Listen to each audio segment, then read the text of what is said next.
I live right there. You can't just stop me. Sir, step back right now.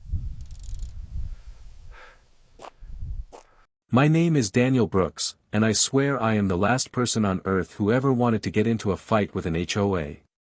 I don't even live in one. That's the part that still blows my mind. I live in a small ranch-style home on a quiet county road, the kind of road where people wave at each other, kids ride bikes, and nobody cares if your trash bins stay out an extra day. My street is old. Older than the newer subdivisions popping up all around the county. And that's where the trouble started. A year ago, a massive planned community called Silver Crest Meadows was built across the road from me. Big brick houses. Perfect lawns. Outdoor string lights. Monthly wine nights with HOA-approved vendors. And most importantly, private HOA security patrol cars. At first, I didn't care. They stayed on their side. I stayed on mine. But I should have known peace wouldn't last. Because one afternoon, everything changed. It was a warm Saturday. I had just finished tuning up my motorcycle and decided to take it for a quick spin. I made it maybe a quarter mile down my road before I noticed flashing yellow lights in my rearview mirror. A white SUV with the Silver Crest HOA logo on the door. I pulled over, confused. A man in a Navy uniform stepped out. "License and registration," he barked. I blinked. Why? You were speeding. I was going 25, I said. The limit is 35. Not in our community, he said. Speed limit is 15. I looked around. We weren't in their community. We weren't even near it. I pointed at the cracked asphalt beneath my wheels. This is a county road. He glared. Silver Crest Security enforces traffic rules within a half-mile radius. I actually laughed. I don't think that's how anything works. He didn't like that. His hand hovered over his belt like he had actual authority. And then he said something I'll never forget. "If you refuse to provide identification, we have authorization to detain you until the police arrive." I stared at him, stunned. I couldn't believe what he said next. "You can be arrested for non-compliance," he continued. "The HOA takes resident safety very seriously." I took a slow breath. "I'm not in your HOA." His eyes narrowed. "We'll see about that." That's when I knew I had to fight back, because this wasn't some overzealous neighbor. This guy was acting like a cop. But he wasn't one. Not even close. A few days later, things got worse. I came home from work to find a bright orange violation notice taped to my mailbox. Silver Crest HOA, Notice of Infraction. Unauthorized vehicle parking. Fine, $150. I stared at it in disbelief. They fined me. Me. A person who didn't even own property in their neighborhood. I crumpled the notice and marched toward the HOA office. Except, of course, they wouldn't let me in. A woman behind the glass window raised her eyebrows at me like I was intruding. "Can I help you?" she asked, in the tone of someone who absolutely did not want to help me. "Yes," I said. "Your patrol ticketed me. I'm not part of your HOA." She gave me a polite smile that felt like a punch to the face. "Oh, that happens sometimes," she said. "If you travel through our jurisdiction." I cut her off. "Your jurisdiction? It's a county road." She shrugged. "We consider the entire area surrounding our neighborhood part of Silver Crest traffic control." My jaw dropped. "It's public land." "Not according to our map," she said brightly.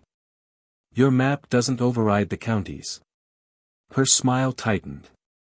"Well, if you'd like to dispute the fine, you can submit a written request to the board. Processing takes between 6 and 8 weeks. "No," I said. "I'm not paying anything." She crossed her arms. "Failure to comply will result in legal escalation." I stared at her. Legal escalation for what? I demanded. I do not live in your HOA. She leaned closer to the glass. That's for the board to decide. 2 weeks later, I learned what escalation meant. A sheriff's deputy knocked on my door. Mr. Brooks? That's me.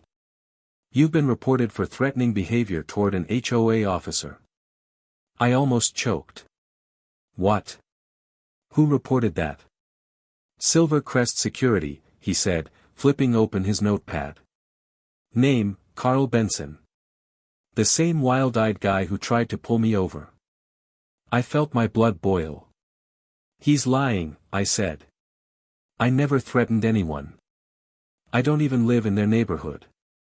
The deputy sighed. Honestly, off the record? They've been causing trouble for months. You're not the first. He closed his notebook.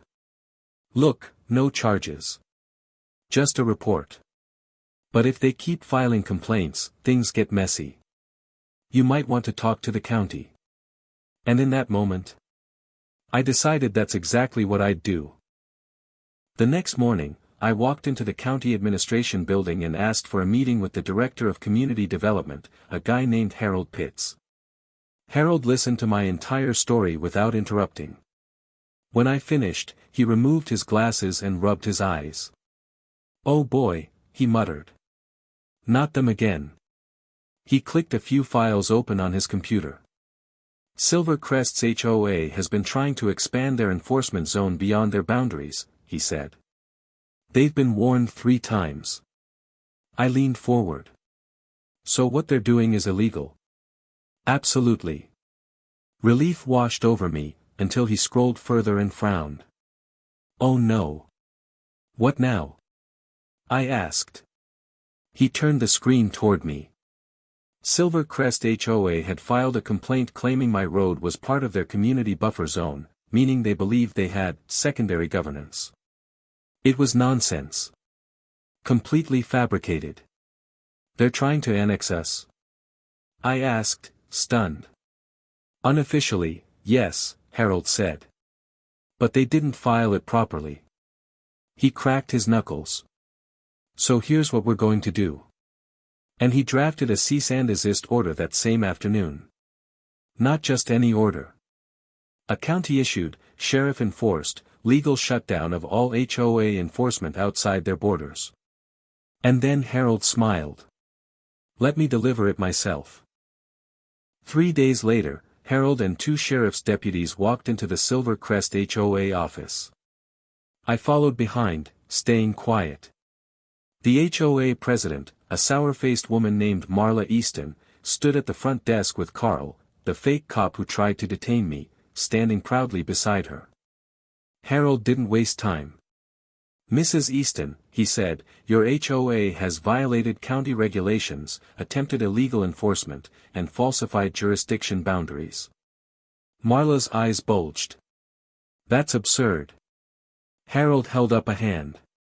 This is a cease and desist. Effective immediately, your security force is prohibited from enforcing anything on public property. Carl stepped forward.